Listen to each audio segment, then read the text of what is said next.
Hi పిల్లలు, ఈ రోజు మనం ఎద్దు కథ వింటాం. ఒక ఊరిలో ప్రతి సంవత్సరం దేవుడిని ఊరేగింపు తీసుకెళ్లే సాంప్రదాయం ఉండేది. ప్రతి సంవత్సరం ఊళ్ళో వారంతా పండగ చేసుకుని పూజలు చేసి ఊరేగింపు కోసం అన్ని వీధులు శుభ్రం చేసి ముగ్గులతో, తోరణాలతో, పువ్వులతో చాలా అందంగా అలంకరించేవారు.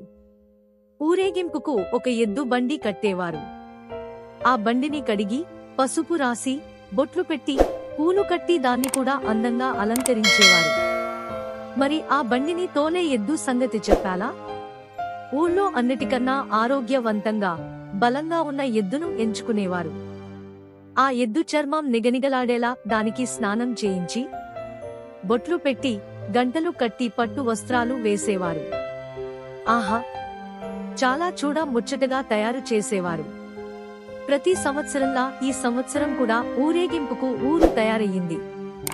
రాముడు అనే ఒక ఎద్దును ఎంచుకున్నారు. బాగా తయారు చేసి బండి కట్టారు. గుడి ముందర నుంచోపెట్టి దేవుడి విగ్రహాన్ని బండిలో పెట్టి హారతి ఇచ్చి ఊరేగింపు మొదలెట్టారు. ఆ రోజంతా రాముడు ఎక్కడికెళ్తే అక్కడ మనుషులు వంగి నమస్కారాలు పెట్టారు.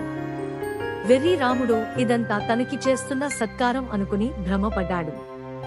రోజంతా చాలా గర్వంగా, పొగరుగా కొమ్ములు పైకి పెట్టి ఛాతీ బయటికి పెట్టి నడిచాడు.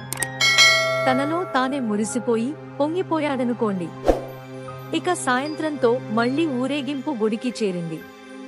ఎదురు సన్నాహంతో, బాజా భజంత్రీలతో గ్రామ ప్రజలు తమ దేవుడి విగ్రహాన్ని బండిలోంచి దింపి లోపలి తీలుకుని వెళ్లారు. విగ్రహం బండిలోంచి దిగంగానే ఇంకేముంది, అందరూ రాముడిని మర్చిపోయారు. ఎవరి పనుల్లో వాళ్లు పడిపోయారు.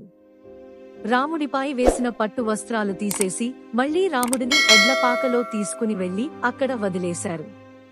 ఎవ్వరూ దండాలు పెట్టలేదు. అప్పుడు రాముడికి అర్థమయ్యింది, మనుషులు గౌరవం ఇచ్చేది మనకి కాదు, మనం చేసే పనులకని.